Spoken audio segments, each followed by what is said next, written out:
In this video, I'm going to show you how to switch the left stick throttle to the right stick throttle on your HeeWing X6 radio for the HeeWing Lico.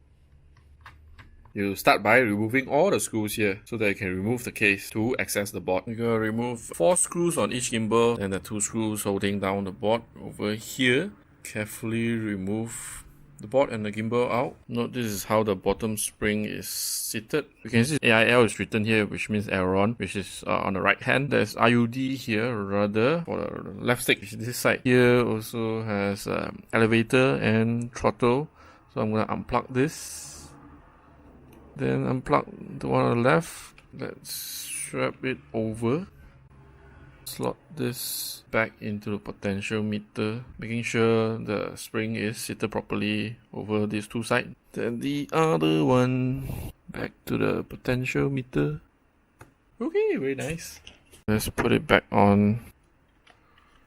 Okay, then put this stopper back onto it to hold it down. It looks like the left and right one is the same.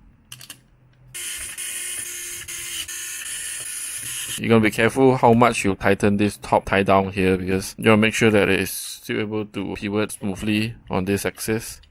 This as well. As the screws stop, then that will be enough.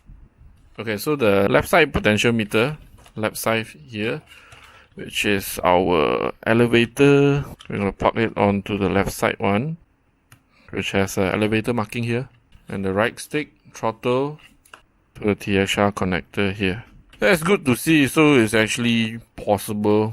I have not consulted HeeWing regarding this. Wire is actually long enough. So most flyer today, they are on left stick throttle. I'm old timer, right stick throttle. Assemble the 2 last screws holding down the board, and then you are done, other than putting the case back and install all the screws. There are cavities here. I think this is for the vibrator. So this could be a case from another gaming controller. Try to tuck the wires down here, and then for this one, try to pull as much wire to that side for it, so there's more freedom and not binding. The wire is not visible through the hole here. Now with these wires on the board, I'm not able to close it tight. Case is pressing on the wires here. I also unwind the wires to make it longer.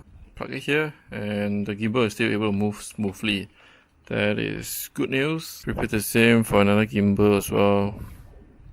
So this is the final configuration. You route this under here and in between these 2 buttons. So that's good enough replay. This one, you just route it straight across and come out from here. Then install these 2 screws to secure the board.